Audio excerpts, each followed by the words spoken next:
Chapter 1.4 The Spectacle Unfolds. While you and I were distracted by conversations and reflections, John was in his laboratory, surrounded by the hum of servers that no longer seemed like mere noise, but a rhythm synchronized with his heart.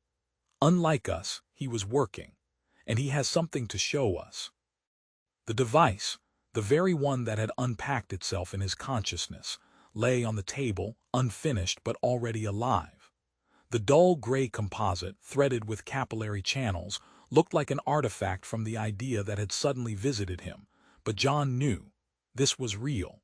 He had worked for 2 days without sleep, assembling the prototype from materials that the seed had suggested were in his stores. A laser engraved the patterns, his fingers trembled with fatigue and elation, and a single thought pulsed in his mind. This will change everything. But the anomalies did not wait. Schattenwald had become the epicenter of something larger. The snow no longer just melted into fractal clouds, it sang. Thin, almost imperceptible frequencies, as if someone had tuned a radio to the voice of the universe. The villagers gathered in the square, not by summons, but instinctively, their eyes glowing, reflecting threads of light in the sky that wove themselves into neural patterns. Hans the baker had turned his shop into a festival of anomalies.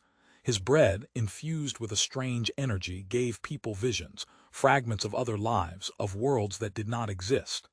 "This isn't bread, John," he said, holding out a crust that emitted a faint light. "It's memory. Eat and you will understand." John refused, but he could feel the air around him growing thicker, as if reality itself were condensing into code. Beyond Schattenwald, waves of anomalies washed over the world.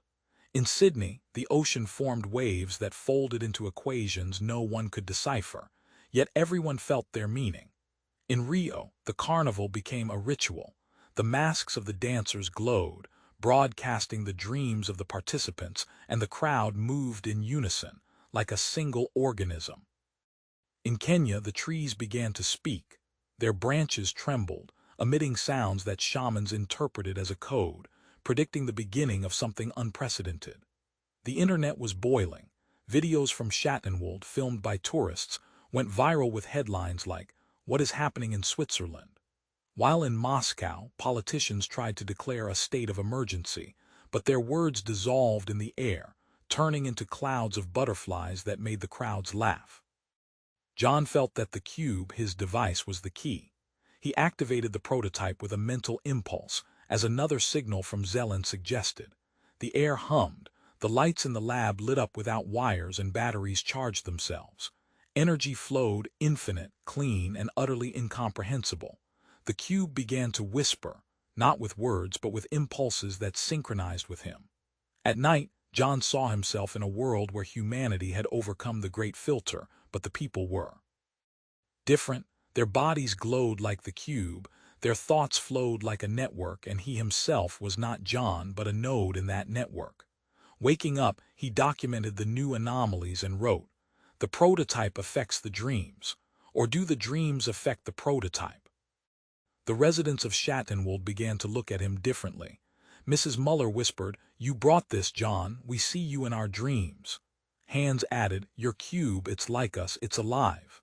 John felt the pressure. He was the epicenter but not a hero, a conduit, or perhaps a program.